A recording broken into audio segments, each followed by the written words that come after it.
Hammangizga xayrli kun. Men Germaniyada Aziza. Bugun sizlar bilan birgalikda Germaniyada 3000 euro oylik bilan qanchalik bir oyda yashash mumkin? Agar oilali bo'lsangiz bu pul sizga yetadimi yoki yo'qmi, buni ko'rib o'tamiz.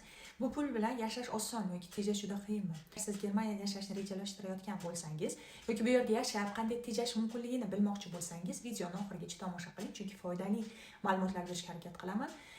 Germaniyada oilam bilan yashayman. 2 ta farzandim bor. Turmush o'rtog'im bu yoqda ishlaydi. Men esa hozirda talaba bo'lib o'qiyman.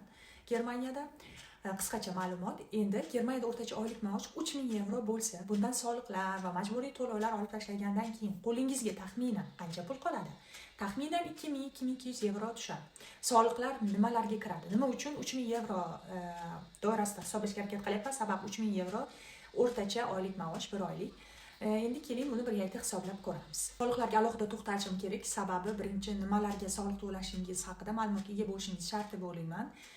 Bu yerda biz to'laydigan soliqlar va majburiy to'lovlar, daromad solig'i, Lohnsteuer deb aytiladi, 600 evrodan 800 evrogacha to'larkansiz. Tibbiy sug'urta, Krankenversicherung 400 evrodan 600 evrogacha to'laysiz. Keyingisi pensiya fondi, Rentenversicherung deyiladi, 400 evrodan 500 evrogacha to'laysiz. Keyingisi ijtimoiy sug'urta, sozlamalar bo'yicha o'zgarishi mumkin, 200 evrodan 300 evrogacha to'laysiz. Shunday qilib 3000 evro maosh olsangiz, ham qo'lingizda 2000 evro atrofida yoki undan ozroq, ko'proq pul qoladi.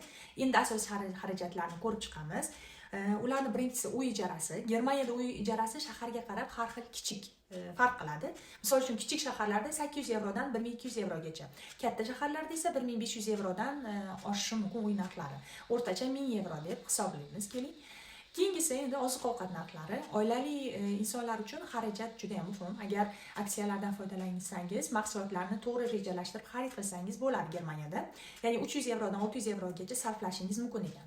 Agar farzandli oila bo'ladigan bo'lsangiz, farzandli oilalar uchun bog'cha mashg'ulotlarga 100 evrodan 500 evrogacha ketishi mumkin. Bu o'rtacha hisob, balkim bundan ham oshishi mumkin. Katta shaharlarda bog'cha narxlari qimmatroq.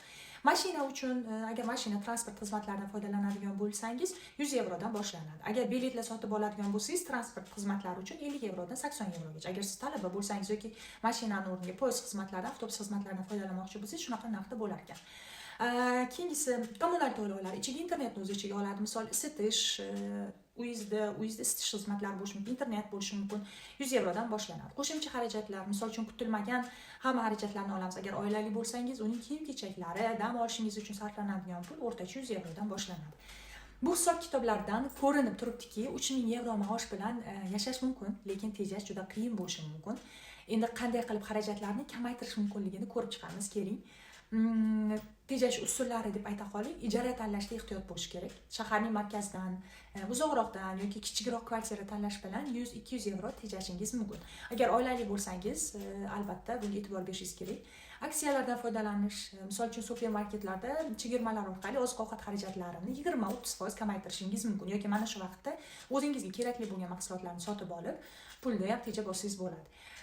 Keyin esa katta qadoqlarda sotib olish orqali mahsulotlarni uzoq muddatlarga pulingizda tejash imkoniyatini beradi. Jamoat transportlaridan foydalanish, misol uchun mashina xarajatlari baland bo'lishi mumkin. Shuning uchun jamoat transportidan foydalanish orqali ham 100-200 evro tejash imkoniyatini olasiz. Keyin esa bolalar uchun bepul tadbirlardan foydalanish. Germaniyada juda ham shunaqa tadbirlar soni juda ham ko'p. Aynan bolalar bog'chalari, sport to'garaklari va madaniy tadbirlarga qanaqadir chegirma yoki bepul kirish imkoniyatlaridan vaqtida foydalanib qolsangiz, bu ham qaysidir ma'noda sizga tejash imkoniyatlarini beradi. O'ylaymanki, bugungi videom juda ham sizga foydali bo'ldi. Imkon qadar hammasini tartib bilan kiritishga harakat qildim. O'z fikrlaringizni yozib qoldiring. Xulosa, Germaniyada 3000 evro bilan yashash mumkin, lekin ortiqcha tejab qola olish qiyin bo'lishi mumkin. Siz tomoningizdan savollar keladi. O'zbekistonga pul ortib jo'nata olamanmi? Qancha miqdorda jo'nata olishim mumkin yoki qancha yig'ishim mumkin? To'g'ri.